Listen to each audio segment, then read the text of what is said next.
The transport shuttle dropped altitude violently, and Adam Vance braced against the restraints as a metallic skyline of the Alterian capital loomed beneath him. Black towers cut through the fog like the ribs of a colossal dead beast.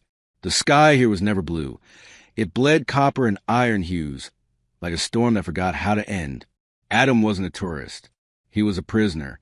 His wrists were locked behind him with vibrating restraints, energy cuffs that pulsed not with light, but with a dull, nerve-deadening hum. Each pulse crawled along his veins like insects under his skin. 2 Alterian guards stood beside him, armored bodies motionless and silent. They looked like statues forged from cobalt. The shuttle doors hissed open.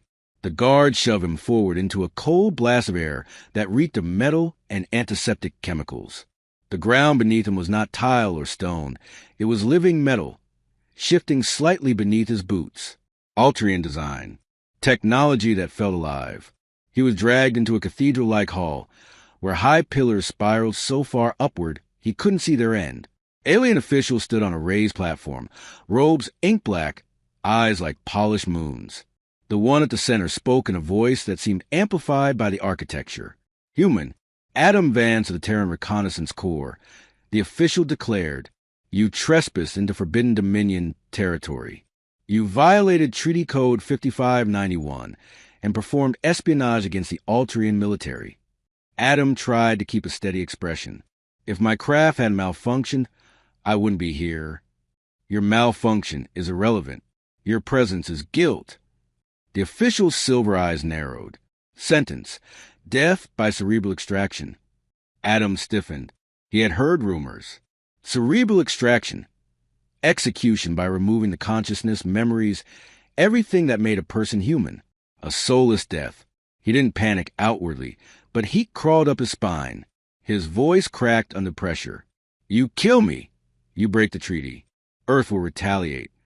The alien official's lip twitched, almost a smirk. "We expected you to say that." His tone sharpened. "Then your colonies will suffer the consequences of your foolishness." Adam's jaw clenched. He wasn't dying for politics. Not like this. The official lifted his hand to deliver the order. "Begin extraction." "Stop." The voice came from the shadows behind him. Cold female, commanding enough to silence an entire hall. All the guards stiffened. Even the official turned with reverence and discomfort. A figure stepped forward. She was tall, taller than any human woman Adam had met. Her uniform was razor straight, navy black with silver shoulder insignia that seemed carved rather than sewn. Her skin wasn't simply blue. It was steel-like, matte, like metal left in the cold. Her hair was white as frost, pulled sharply back into a warrior's knot. Eyes, hard, icy, shaped like a blade's edge. General Sarah Caldrix. Adam had read her name in dossiers. A legend, a tactician rumored to have sacrificed entire battalions, her own soldiers, to win decisive victories. A strategist who cared little for the living, as long as they served her war. Her presence felt like a storm that had learned discipline. "I invoke High Article 77, she said.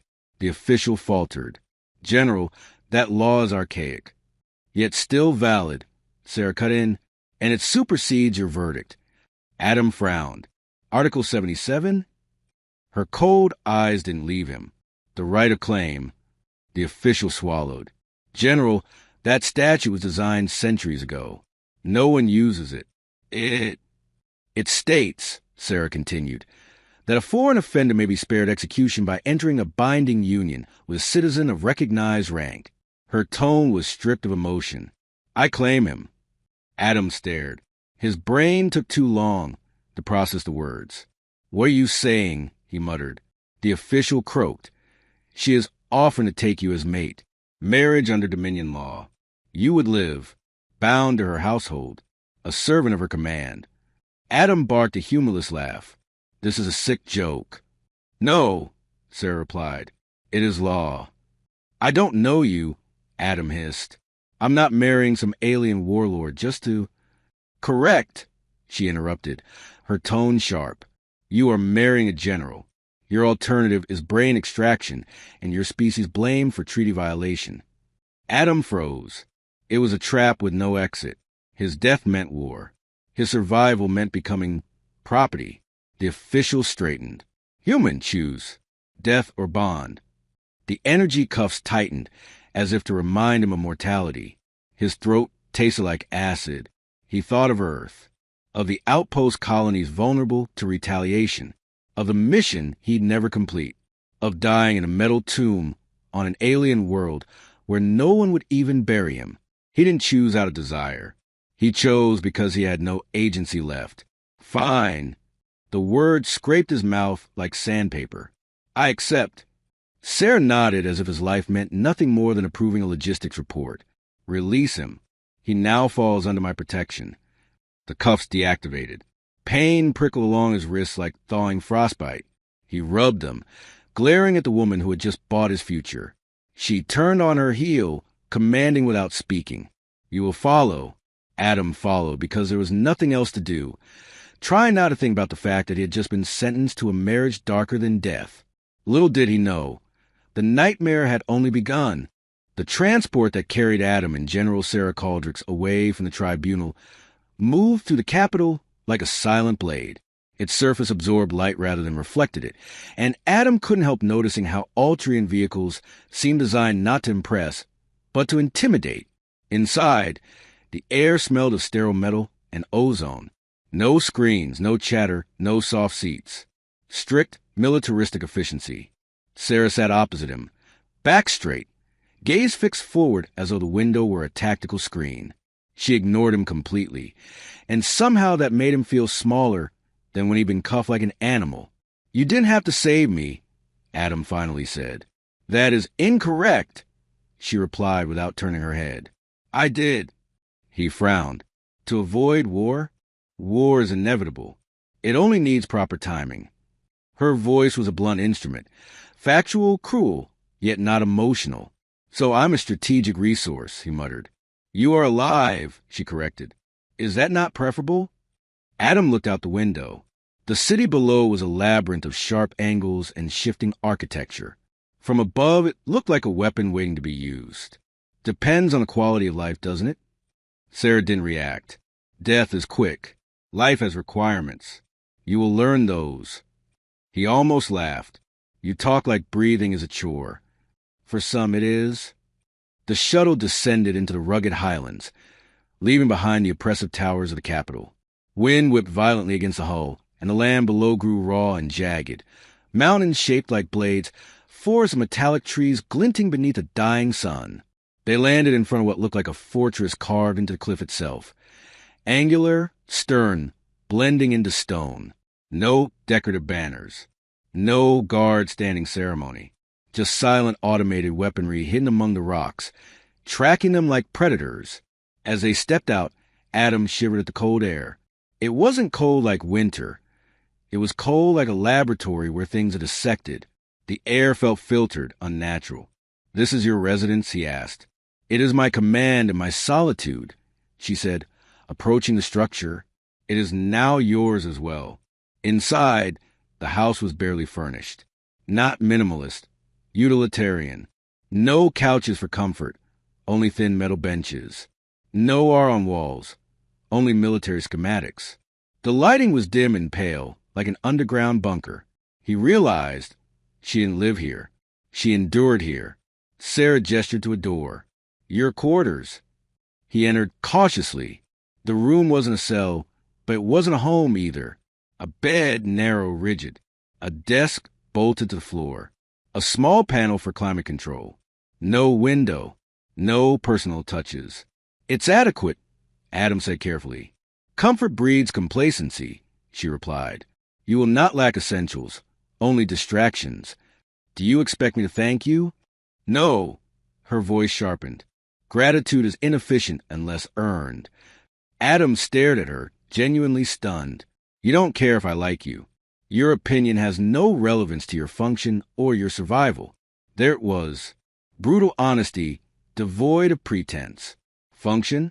Adam echoed. Am I your husband or your tool? Sarah met his eyes with no hint of shame or softness. Both, if you learn well. Neither, if you fail. He swallowed hard. Fail at what? At understanding the Dominion. She paused. and understanding me. There was no threat in her voice. That made it worse. She wasn't warning him. She was stating reality. A war room, not a home. Hours later, after being left alone, Adam explored the rest of the estate. The entire place was a military brain. Screens, tactical maps, communication panels, all dormant but ready to awaken at a moment's notice. There were small rooms, each containing locked cases of weapons and data cores. One chamber contained a table covered in holographic projections, routes, fleet diagrams, orbital defenses, and beside them, something startling. Alterian studies of human psychology, pages of digital notes. Humans react unpredictably to monotony. Their loyalties are emotional, not logical. Trust must be earned, never assumed. They value risk far above compliance. He scanned further. Human tactical advantage originates from disorder. Interesting, isn't it? Sarah stood in the doorway, arms behind her back. He hadn't heard her approach. She observed him like one observes an experiment. You study us like threats. I study you like opportunities, she corrected. Threats are predictable. Humans are not. Adam smirked. And you think marrying one makes you an expert? No, it gives me access to the source. There was no malice in her tone, just calculation. Cold respect, but respect nonetheless. You want to understand humans to defeat us, he said. To avoid defeating you unnecessarily, she replied. Your species wastes potential by dying too easily. So I'm a living textbook. You are a soldier trained in human strategy, and you survive capture. That makes you something far more valuable. What's that? A complication. He wasn't sure whether that was a compliment or an insult.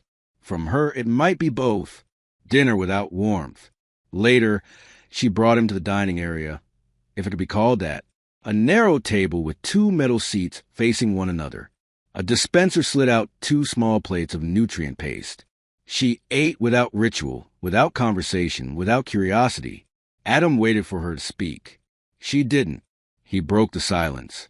If you expect me to share tactical knowledge, I want something in return. Her eyes lifted slowly. Terms. I want communication rights. A way to send a message to Earth. No, that was fast, Adam muttered. Why? A message from you would be interpreted as leverage or hostage proof. I will not allow your species to jeopardize you again. He paused. Something about her wording wasn't cold. It was protective, but in a possessive, tactical way. Not affection, not fear. Strategy. Ownership with responsibility. You plan to keep me safe, he deduced. Yes. To use me? Yes. Not because I'm human. No, she held his gaze. Because you might be worth keeping alive. Survival is earned. There was no warmth, but there was respect. The only currency she dealt in. Adam leaned back. Then teach me how to earn it. For the first time, Sarah nodded with approval. We begin tomorrow. At dawn, he had lost his freedom, but he had gained something dangerous. A place in the plans of a cold, calculating general who respected him.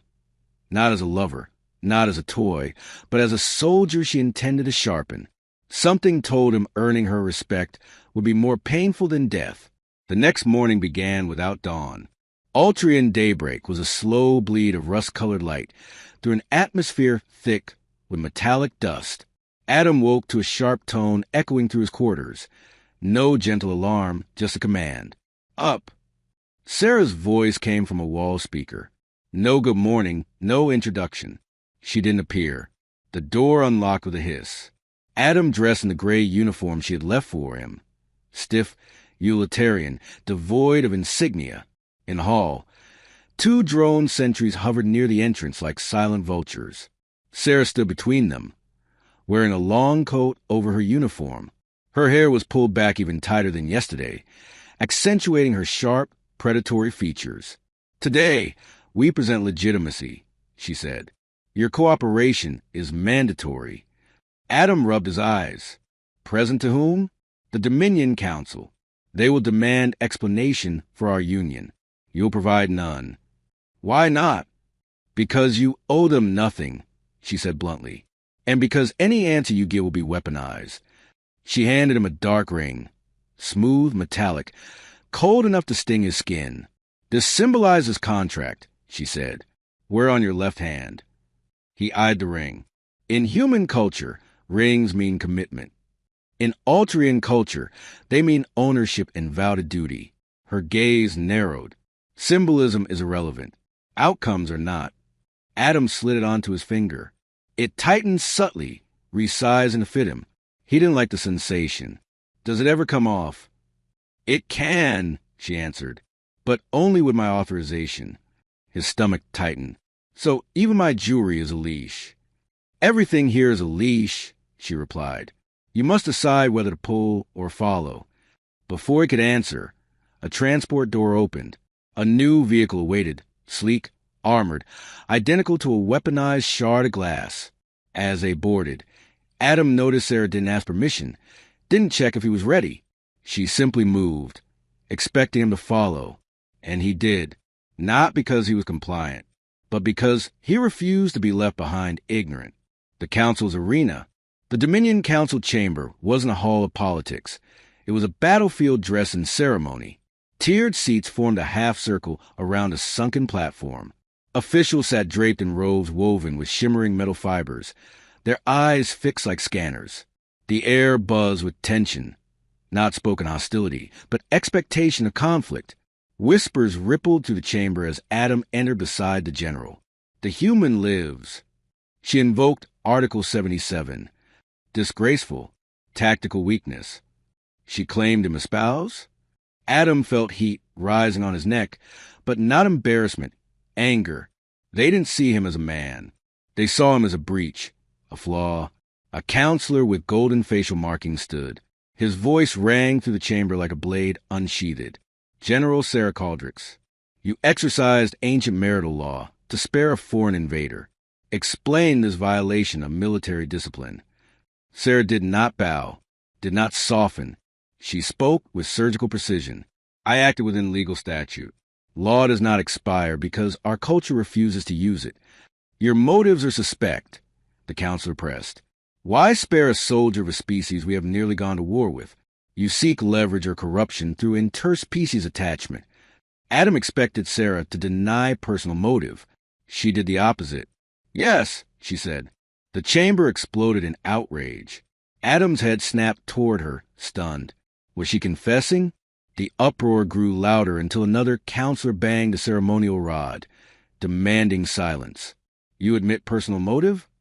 I admit strategic motive, Sarah clarified. Humans are unpredictable. They are tactically dangerous because they improvise from flaws instead of strengths. Keeping one alive provides insight, not affection. Adam blinked, surprised by the brutal clarity. She wasn't protecting him out of sentiment. She was protecting a monster she believed useful. A different counselor spoke, voice softer, more dangerous. And if the human deceives you? Sarah's expression turned glacial. Then I will kill him myself. Adam felt the room's attention return to him, not with curiosity, with hunger. Human Adam Vance, the golden marked counselor addressed him. Do you consent to this union, or were you coerced? The question was a trap. Either answer would be weaponized. Sarah's cold voice entered his mind like a warning. Say nothing that binds you, nothing that frees them. Adam exhaled slowly. I consented, he said, not because I wanted marriage, but because I prefer life to political execution. That is not coercion. That is logic. A murmur ran through the chamber, intrigued, disturbed. You admit strategy as motivation? The counselor pressed. Yes, Adam replied. A dead human teaches you nothing. A living one might. The room reacted. He realized with grim satisfaction that he had thrown their logic back at them. He was not a victim or a romantic bond. He was a strategic insult they couldn't easily remove. The counselors whispered heatedly among themselves. Finally, the golden mark speaker turned to Sarah. The council acknowledges your union as lawful. He hissed through clenched teeth. Beware, General. If this human fails you, it will be your career that dies with him. Sarah bowed slightly, not in respect, but acknowledgement of challenge. Acknowledged. A calculated partnership. Outside the chamber, as guards saluted her, Sarah walked with Adam in silence. Only when they were alone in the transport cabin did she speak. You presented logic under pressure. That was acceptable. High praise, Adam muttered. Do not mistake it, she warned. You are tolerated because you are valuable. Loss of value means elimination. He met her eyes steadily. You don't need to worry. I don't plan on dying. Sarah's expression didn't change, but something shifted. A flicker of recognition. Respect, sharp and cold. Good, she said. Then you may be useful. Adam leaned back, feeling the weight of everything he had chosen simply by surviving. He wasn't safe, but he was playing a game where death was only one of many ways to lose. The political hearing had ended, but the tension lingered in Adam's bones like residual electricity. Back at the fortress, he expected surveillance, interrogation, or immediate training. Instead, Sarah dismissed him with a simple command. Until tomorrow, remain contained. Do not attempt communication or escape. Contained. Not comfortable. Not free. Just managed. She retreated to her war room, the heavy door sealing behind her with a hiss. Adam stood alone in the corridor, the quiet pressing against his ears like static. The fortress seemed alive, breathing through its walls, humming with unseen machinery. He wasn't ordered to stay in his room, just to remain contained. Contained can be interpreted. He walked, the hall of silence. Adam moved through the winding structure, noting every detail. No decor, no windows, no personal traces of a life lived. Every room served some purpose outside of living. Tactical planning, weapon maintenance, medical triage. It was less a home than a bunker disguised as one. Then he noticed something strange. A narrow door near the lower level, partially hidden behind reinforced plating. Unlike the other doors, this one had a mechanical lock instead of biometric scanners. Mechanical meant old, and old meant important. He checked the hallway. No drones nearby. He crouched and studied the lock. It wasn't complex, more symbolic than secure. A latch, a pressure seal, a twist. The door clicked open. The room inside was unlit and smelled faintly of dust and old air. He entered quietly and sealed the door behind him. A panel flickered to life automatically, revealing pale illumination. And there, against the wall, stood a display case of objects that should not exist on an alien warlord's planet. Human items, Earth items, relics of a stranger's obsession. On a table lay an old wristwatch, analog, scratched, with a cracked crystal face. Beside it, a military patch on the Earth Defense Corps, faded but unmistakably authentic. On the shelves were personal trinkets, a compass, photographs, paper books. Actual paper, smuggled or traded at astronomical value. Adam reached toward a photo. A human soldier standing beside a tall, Altrian silhouette. The picture was grainy, distorted by light exposure, but he recognized the uniform style. Mid-era border conflicts. The human was smiling, arm resting confidently on the alien's shoulder. The Altrian beside him wore standard infantry gear, not the general's formal insignia, but he squinted and his stomach twisted. Even without her military regalia, even younger, the face was unmistakable. Sarah Caldric's, only decades younger. Her eyes in the image were not cold. They held intensity, yes, but not yet sharpened into cruelty. She seemed almost unfinished. Why would she keep this? Why hide it? Adam's pulse quickened as he examined another object, an old data tablet with Earth formatting. He powered it on. To his shock, it booted. Encrypted files. Human language. Logs. Conversations.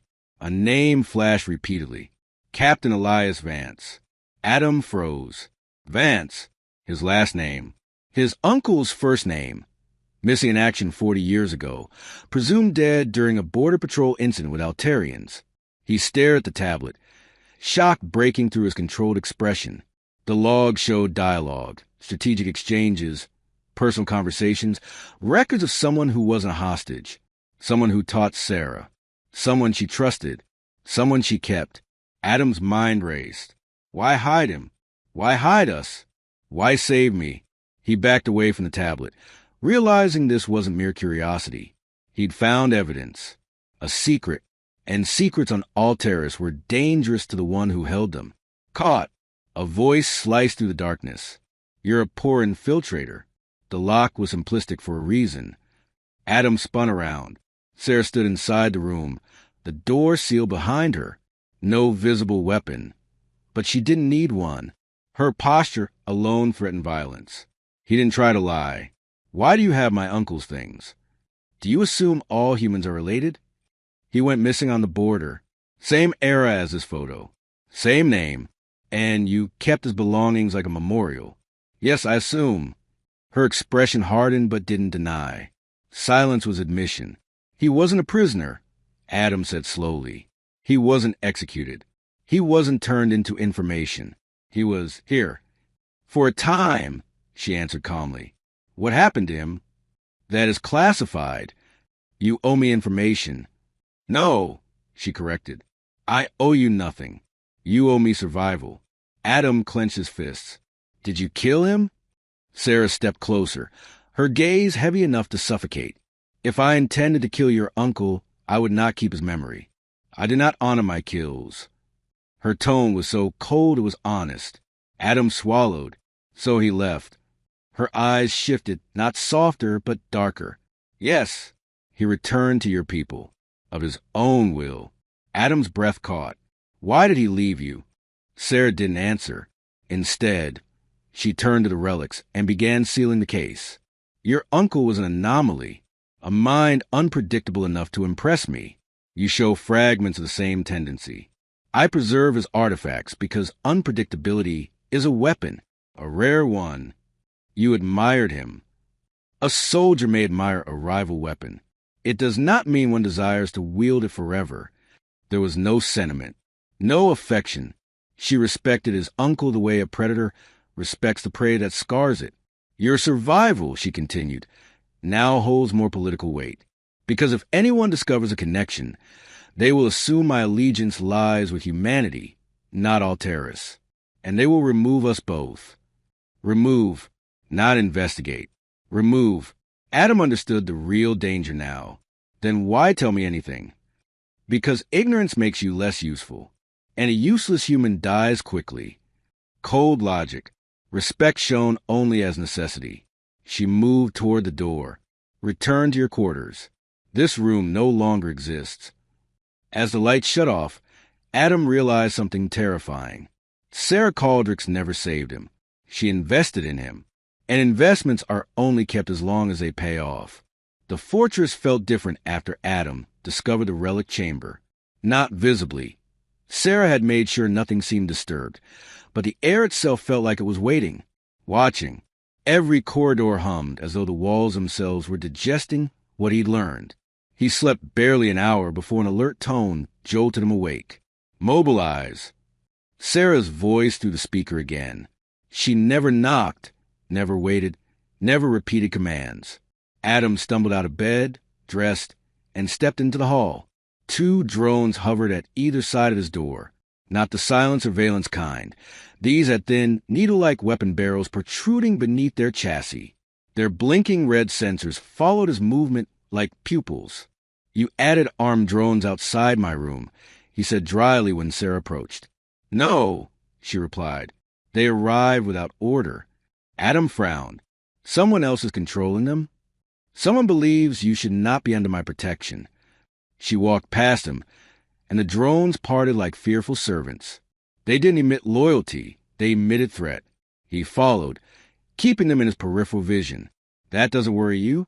What would worry me? She asked. You could be targeted too, he said. Sarah didn't slow. I always am. The surveillance trap. The fortress war room was active when they entered.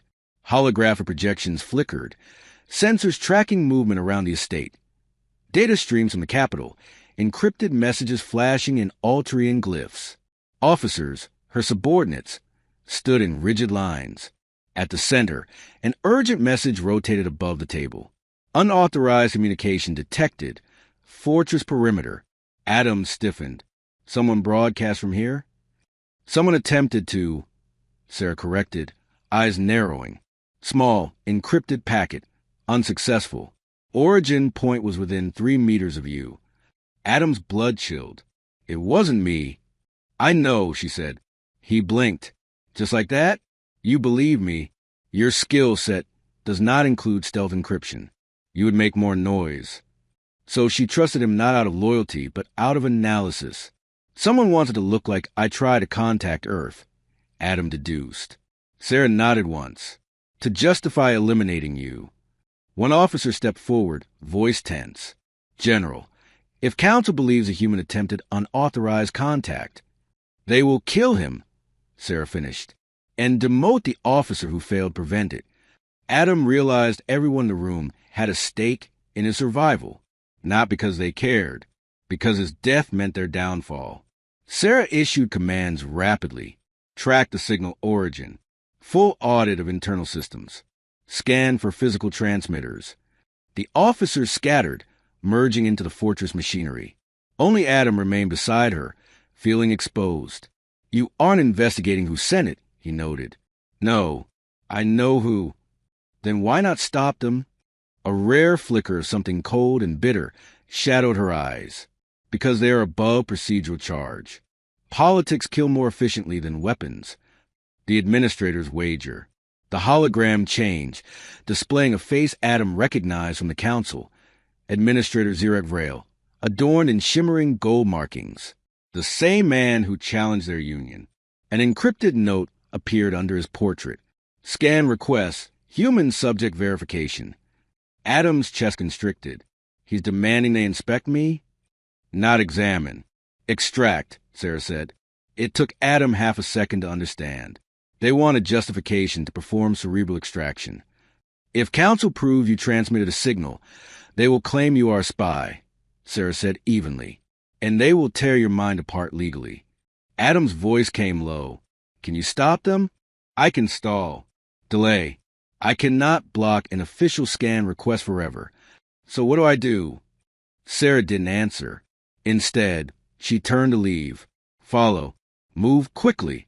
Sabotage in the dark. She led him deeper into the fortress. Not a familiar halls, but into a lower access level, bare conduits, exposed wiring, humming reactors. The air was colder here, the lights dimmer, creating deep shadows among metal ribs. Someone is inside the fortress? Adam asked. No. They compromised the system node. They inserted a transmitter remotely. They assumed you would be an easy scapegoat. So find it and prove I'm innocent. That is insufficient, Sarah replied. We must destroy the transmitter before discovery. If they find it, they will claim I planted it to protect you. Adam exhaled. They want both of us gone. They want me gone, she corrected. You are simply evidence. Her calmness made it worse. She accepted political targeting the way soldiers accept weather. They reached a maintenance conduit. A faint light blinked from inside a vent. Alien tech, not part of the fortress, not her machinery. The transmitter, Adam whispered. Sarah nodded. Retrieve it. What? Why me? I cannot touch it, she said. If I am detected physically tampering with it, the council will claim sabotage. If you retrieve it, they will say you attempted to destroy evidence. Then they must investigate, not execute. Adam swallowed. You want them to find traces? Yes. You will leave fingerprints, but not intent. He stared at her. She wasn't trying to shield him. She was weaponizing him. And it was their best chance at survival. The trap springs. Adam knelt and reached into the vent. The device was tiny, almost elegant, clipped to the wall like a beetle. He carefully pried it loose. As he did, a soft click echoed. A secondary charge armed. Adam flung himself backward just as the device detonated in a flash of corrosive sparks. Acidic smoke filled the conduit. His hands burned. Sarah dragged him away. You are injured, she stated. No kidding, Adam hissed, clutching his wrist. Good. They will not question your authenticity. He stared at her, panting. That was a plan? Yes. You knew it might explode? Yes. And if I died... Then the council's motive becomes murder, not justice. It wasn't protection. It was strategy. The bigger war. Sarah turned, voice iron. Administrator Vrail has made a mistake. He believes killing you eliminates me. He does not understand that I do not need you to survive. I only need them to know I might. Adam understood now. She didn't protect him to keep him alive. She protected him to keep them uncertain. Your uncle understood this game, she said, not looking back. He left when he grew weary of the consequences. And I can't leave, Adam muttered. No, you chose to live, and you chose to do so under law. Now you must survive the cost. The fortress lights dimmed, as if nodding to the statement. Outside, drones shifted formation. Adam felt it then fully. He wasn't being hunted as a human. He was being hunted as leverage. And survival meant becoming a weapon sharper than the one hunting him. They treated his burned hands with gel that felt like frost and fire at once. The medical drone applied it while Sarah monitored from across the room, arms folded, expression unreadable. She never asked if he was in pain. She simply confirmed that he was functionally capable. Tomorrow, she declared, you begin endurance training. Your survival is difficult to justify without demonstrated value. Adam flexed his fingers painfully. Value as what? A soldier? A pet? Her head tilted almost imperceptibly, as a precedent. Then she left him to rest. Not comfort, not safety, just time. The quiet watchers. Back in his quarters, Adam could feel eyes on him, not people, but systems. The drones, cameras, sensors, none followed him aggressively, but none ignored him. He realized now, Sarah didn't watch him protect herself. She watched him to measure him. He sat on the rigid bed, breathing through the pain. His ring, the metal band of union, pulsed faintly with microcurrent feedback. A reminder that everything here monitored his vitals, motions, maybe even location. He waited until the corridor lights dimmed. Fortress night cycle. Silence settled over the metal hive. Only then did he act. The tablet. He retrieved the ancient human data tablet from where he concealed it, in the air vent above his quarters. Sarah hadn't locked the relic chamber again. She'd simply removed the lock entirely. A message without words. If you take any, it is your choice and your risk. The tablet flickered to life on its own power cell, humming with a faint, age vibration. The interface was old Earth design, blocky fonts, outdated encryption prompts, obsolete but familiar. He entered his uncle's name. Access denied. He tried date of birth. Access denied. He frowned. What would you use, old man? He typed an approximation of what his uncle might, the designation of his last mission. Access denied. Adam exhaled slowly, then remembered something Sarah said earlier. Humans are unpredictable. And something else she said, almost like admiration. Unpredictability is a weapon. So instead of logic, he entered something stupid. A phrase his uncle used to say when playing strategy games with young Adam. Damn the odds. The tablet unlocked. A quiet beep echoed into the darkness, and for a moment Adam felt like the walls leaned closer to listen. The logs of Elias Vance. A list of files appeared. Audio logs, tactical notes, personal messages, and something tagged simply as Alpha Exchange. Adam opened the first log. Elias Vance, entry 14. They don't fight like humans. They don't think like humans. They interpret loss as growth. Every death, every casualty becomes a lesson, not a tragedy. It makes them unstoppable unless you break their logic. Another entry. Entry 21. I've tried explaining humor to her. She interprets jokes as lies delivered creatively. I think she's fascinated not by laughter, but by the human willingness to distort truth for connection. She calls it strategic bonding. Maybe she's right. Adam swallowed. Entry 29. If Earth knew how Altarians think, they could defeat them without firing a shot. The key is unpredictability. A move that defies tactical reward disrupts every model they use. Show them a pattern, then abandon it. Show weakness, then weaponize it. Make sacrifice seem optional, not logical. Adam realized these weren't simply observations. They were instructions. His uncle hadn't just studied Sarah. He'd taught her. Human unpredictability, not romanticized, not idealized, but weaponized. Then one unsettling entry. Entry 45. They want me to stay, not as a guest, not as a prisoner, as something else, as an answer to a question they haven't solved. They don't understand purpose without formula. I'm tired of being a variable. Adam frowned. Why leave if he was valued? He opened the final entry. Entry 51. If you're reading this, you're either me or someone who inherits my mistakes. Don't stay too long. If they start to rely on you, they never let you leave. That's when unpredictability isn't a weapon. It becomes dependence. And dependence is the most dangerous cage. Leave before they need you. Adam swallowed hard. His uncle wasn't scared of Altarians. He was scared of becoming indispensable to them. He understood then. Sarah didn't cherish relics out of sentiment. She cherished what she learned from them. Interruption. A soft click broke the silence. His door unlocked. No footsteps. No voice. Just an opening. He froze, tab a half hidden under his arm. Then a quiet statement floated through the doorway. Your heartbeat is elevated. You found something. Sarah stood there, silhouetted in dim light, eyes faintly luminescent. She didn't look angry or curious. She looked expectant. She stepped inside, closing the door behind her with a slow precision that conveyed warning, not intimacy. You are decoding information without my authorization. Adam tightened his grip on the tablet. Yes. You are risking your life. Yes. Why? It was an accusation. It was evaluation. Adam chose honesty, not because he trusted her, but because unpredictability was now armor. To know what I am becoming part of, and to decide whether I should stay alive. A long silence. Finally, she nodded once. You learn faster than expected.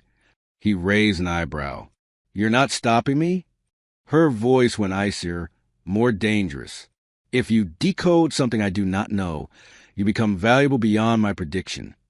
And if I decode something you don't want known, then you become necessary, she said. And necessary things are protected until they cease to be. She turned to leave. Continue. But remember, knowledge cuts both ways. The door closed behind her. Adam sat alone, burn still stinging, tablet glowing faintly in his lap. He wasn't digging into a mystery anymore. He was digging into a blade. The only question was whether it would end up in his hand or in his spine. The fortress light cycled into a muted midnight hue, the ambient glow fading into shadows. Adam waited until the cold quiet settled, until even the drones slowed their patrol patterns, drifting like mechanical vultures in sleep mode. He turned the tablet back on. The final category of data remained untouched. Alpha exchange. His uncle had protected that folder with a deeper encryption. Adam hesitated, hearing the warning in his last message. Leave before they need you. But leaving wasn't an option anymore, and ignorance was a death sentence. He began typing potential keys. Codes, tactical dates, mission numbers, all rejected. Then he remembered his uncle teaching him chess years ago. The winning move isn't always the best move. It's the unexpected one. He typed something absurd. What if we lose? The tablet unlocked. For a moment, Adam felt sick. Who encrypts military logs with a question like that? The file loaded into fragments of text, blueprints, and audio overlays. A code name pulsed at the top. Project Silencer. A chill spread through him as he scrolled. Blueprints for planetary infrastructure. Stations across Dominion territory. Substation networks hidden in colonies. Spires disguised as energy relays. They weren't relays. They were weapons, not aimed outward, aimed inward. Adam played an audio log. His uncle's voice came through, quiet and wary. Log fragment. Altaris fears rebellion more than invasion. The Council has begun building silencer units across the Dominion. They target sentient neural activity. Not to kill, but to pacify. To erase dissent. To make obedience instinct. Adam's breath caught. Neural pacification? A brainwashing network? His uncle continued. Fragment 2. They plan to activate it if war threatens their rule. Not against humans, against their own people, a silent empire, a population controlled by removal of resistance at the neurological level. Adam felt his pulse pounding like war drums. Fragment 3. If Alteris loses a conflict, they will not surrender. They will silence their citizens. Sacrifice free will before power. They fear disobedience more than extinction. Then something even more disturbing. Fragment 4. Sarah knows. She was ordered to oversee the pacification protocols. She doesn't agree, but she obeys. I think she's trying to create alternatives. I don't want to know what kind. Adam paused the playback. His thoughts churned. Sarah didn't just study humans because they were unpredictable. She studied unpredictability because she needed a weapon against her own government. To resist them, she needed tools they couldn't model, tools they couldn't predict, tools like him. A sudden pressure in his chest wasn't fear. It was realization. He wasn't an investment. He was a contingency. He scrolled deeper. A final note was left, not in military language, but in personal words. Final note, Elias Vance. If she begins trusting you, you're already in danger. She sharpens tools. She doesn't value them. If she uses you to shield her revolt, you don't get to choose a side. They won't let you leave alive. Neither will she. Adam snapped the tablet shut. His heart pounded, cold sweat on his palms. The general in the doorway. The door opened. Sarah stood there silently, not in uniform, not dressed for war, just standing, tall, still, eyes reflective in the dim light, as though the room itself had summoned her. She didn't look at the tablet. She didn't need to. She could read everything on his face. You know, it wasn't a question. Adam didn't answer. Sarah stepped inside, and the door sealed behind her with a final, prison-like hiss. Project Silencer, she said, naming what he'd just uncovered. The Dominion's future answered defiance. Adam forced his voice to stay steady. You're preparing to fight it. Her gaze was sharp, dangerous. I am preparing to survive it. By using me, by understanding you, she corrected. Your people resist obedience even in defeat. Your unpredictability becomes harder to silence than logic. That is why I married you. Not for alliance, but for study, for leverage. Honesty, cold, merciless. You knew, Adam said, that if I discovered this, I couldn't remain neutral. Yes, she replied. Now you are useful. Useful, he echoed bitterly. Not protected? She stepped closer. A protected weapon dulls. A useful weapon is sharpened. Adam stared at her. And when you're done with me, then you will still be alive, she replied. Because as long as the Dominion fears unpredictability, they need you too.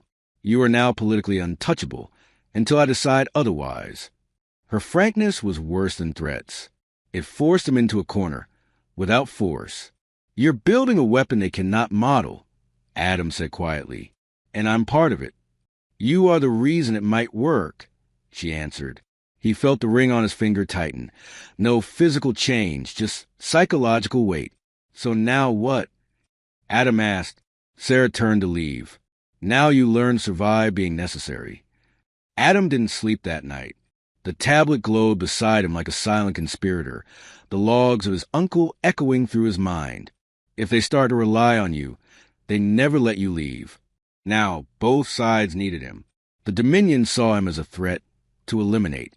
Sarah saw him as ammunition, and both underestimated him the same way. They believed humans only reacted, not strategized. When the fortress lights brightened into cold morning hues, Adam had already made his decision. He wouldn't run. He wouldn't obey. He would balance the blade, training in the killing field. Sarah met him at dawn in a courtyard carved from basalt. The training ground resembled a killer's garden, walls lined with weapons, drones tracking like hungry insects, a floor that shifted to emulate unstable terrain. No greeting, no acknowledgement. Today, she said, you learn how to survive assassination. Practical, Adam replied. Necessary, Sarah corrected. The first drill activated. Metal spires shot from the floor without warning. Adam dodged, rolled, barely avoided being skewered. Reaction time, Sarah said. Unpredictable movement. Humans excel in chaos. Use that. Next, drones fired stun pulses, not deadly, but crippling. He ducked behind a spire, then zigzagged instead of finding cover. The shots missed. Sarah nodded once. Approval, not praise. You learn. I adapt, Adam corrected her. That is why you are valuable. He met her gaze deliberately. Value isn't loyalty. Her eyes narrowed slightly. Good. Let her notice. Let her wonder. A quiet message. After training, as drones cleaned the field of scorch marks, Sarah stepped closer. You know too much to remain detached. Knowledge forces allegiance. Only if I show allegiance, Adam said. She studied him, unblinking. You believe neutrality protects you? No, he said. I believe unpredictability protects me. She didn't respond. Not with anger, but with calculation. He sensed her adjusting her strategy around him, changing her expectations. Good. If he remained a known quantity, he became controllable. If he became unreadable, he became indispensable. The first move. Later that day, Sarah left to attend a secure council transmission. She believed the fortress systems were loyal. She was wrong. Adam silently accessed a low-level maintenance channel. Not advanced, not incriminating, harmless enough to avoid detection. He transmitted a tiny encrypted pulse, a ping without data, a message with no message. The Dominion security monitors would detect it. They would trace it to the fortress. They would assume Sarah was either losing control of him or using him. Both interpretations were dangerous. Both would make them hesitate.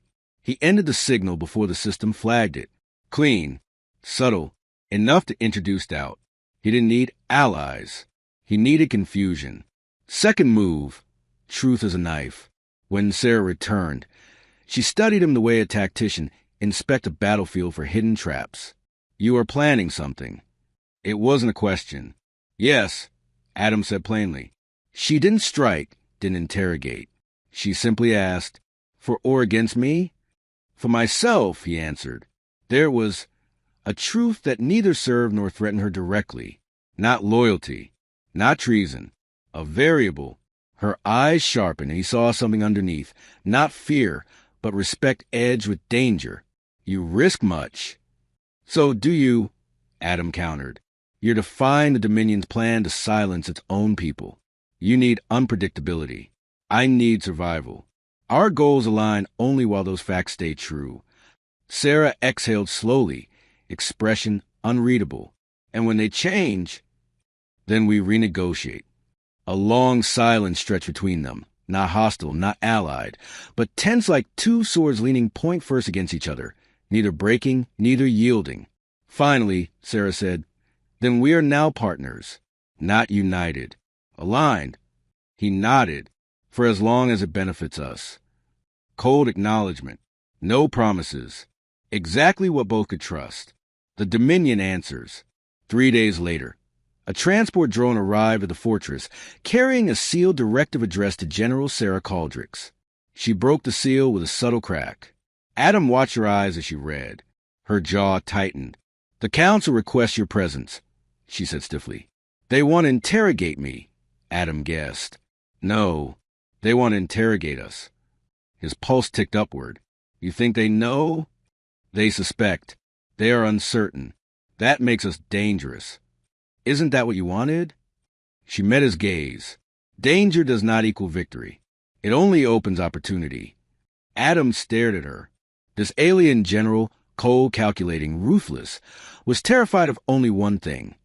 Losing control to obedience. Not of dying. Not of war. Of becoming silenced. He understood then. Sarah didn't want power. She wanted the right to resist. And she was willing to use anyone, anything, even him, to guarantee that right. But Adam had learned from the best. Tools cut both ways.